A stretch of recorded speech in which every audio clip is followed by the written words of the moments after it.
যে রোগগুলোতে বেশিরভাগ ক্ষেত্রেই মানুষ জিন পরি পীর ফকির এদের কাছে যায়, তার দুই একটা লক্ষণ বললেই হয়তো আপনারা বুঝতে পারবেন। যেমন সিজোফ্রেনিয়া একটা রোগ আছে। সিজোফ্রেনিয়া রোগীরা কী করে, একা একা কথা বলে, আবার হাসে, আবার কান্দে, ইশারায় কথা বলে, মুচকে মুচকে হাসতেছে, কারোর সাথে কথা বলে না, চুপচাপ থাকে, একা একা থাকে, দরজা জানলা বন্ধ করে থাকে, আবার অহেতুক মানুষকে সন্দেহ করে, বলে যায় আমার ক্ষতি করবে, এ আমাকে নিয়ে ধরতে আসছে, এরকমের যে কথাগুলো বলে, একা একা বিড়বিড় করা, হাসা, এগুলো হচ্ছে সে হ্যালুসিনেশন হয়, সে কানে আসলে গাইবিয়া কথা শোনে।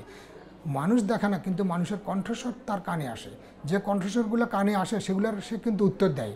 কিন্তু সাধারণ লোকজন মনে করে যে এর বোধহয় জিন ধরেছে, একা একা কথা বলতেছে, আন্দাজি আন্দি হাসতেছে, হো হো করে হাসতেছে, কথা নাই বার্তা নাই, আবার আন্দাজি কান্দে, কারোর সাথে মিশতেছে না, গোসলও করে না, চুলে জট লেগে গেছে, খায় না, ঘুমায় না, এই ব্যাপারগুলো মনে করে যে এর বোধহয় জিনের আসর হয়েছে। আসলে এটা জিনের আসর না, এগুলো এক ধরনের মানসিক রোগ। যখন মানুষ জানতে পারবে এগুলো আসলে মানসিক রোগের কারণে এই ব্যাপারটা হচ্ছে, তখন সে ট্রিটমেন্টের জন্য আসে এবং তার রীতিমতো ট্রিটমেন্ট করলে ভালো হয়ে যায়, 90% রোগী ভালো হয়ে যাবে। কিন্তু এই রোগীগুলো ট্রিটমেন্টও পাচ্ছে না, ভালো হচ্ছে না, এক ফকিরকে দিয়ে ভালো না হলে আরেকজনের কাছে যাচ্ছে, তখন মনে করে যে ইনি বোধহয় ভালো চিকিৎসা দিতে পারছে না, তখন আরেক ফকির বা যারা এগুলো চিকিৎসা করে তাদের কাছে যাচ্ছে, এইভাবে যাচ্ছে, বছরের পর বছর কিন্তু ভালো হচ্ছে না।